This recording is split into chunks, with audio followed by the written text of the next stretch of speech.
Почни од позиција на сите 4. Дланките под рамената, колената под колковите. Повлечи го десното колено напред. Постави го зад десниот зглоб. Десното стапало оди напред само колку што е удобно.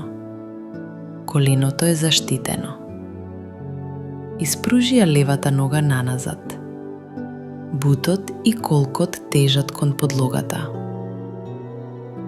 Провери ја карлицата. Двата колка гледаат напред. Не се навалувај на една страна. Ако карлицата не допира до подот, постави блок или перниче под десниот колк. Исправи го трупот. Продолжи го рбетот нагоре. Провери ја задната нога. Колкот не се ротира нанадвор. Ногата е активна. Свиткај ја левата нога во коленото. Приближи го стапалото кон задникот. Подигни ја левата рака нагоре. Свиткај ја во лактот.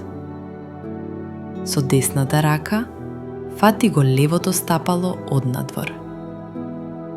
Полека ротирај ја левата рака нанапред и фати ја за стапалото или за зглобот. Двете раце работат заедно. Нема влечење.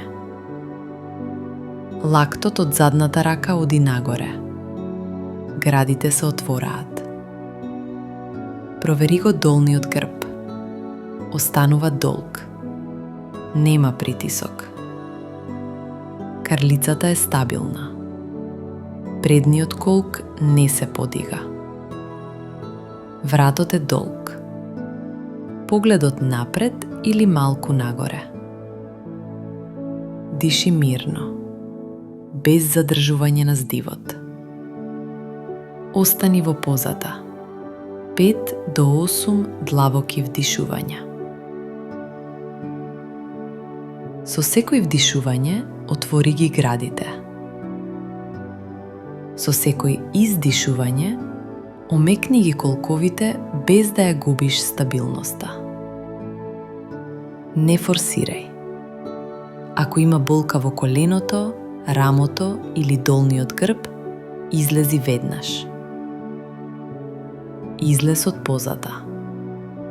Полека отпушти ги рацете. Исправи ја задната нога.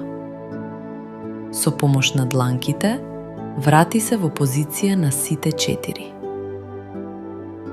Одмори еден здив. Потоа повтори на другата страна. Кратки корекции. Ако коленото е чувствително, скрати го аголот на предната нога.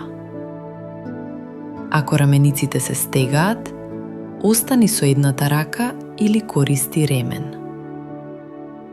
Ако долниот грб се компресира, остануваш во основна гулап поза.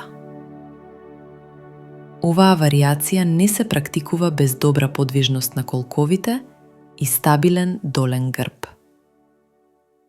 Крај.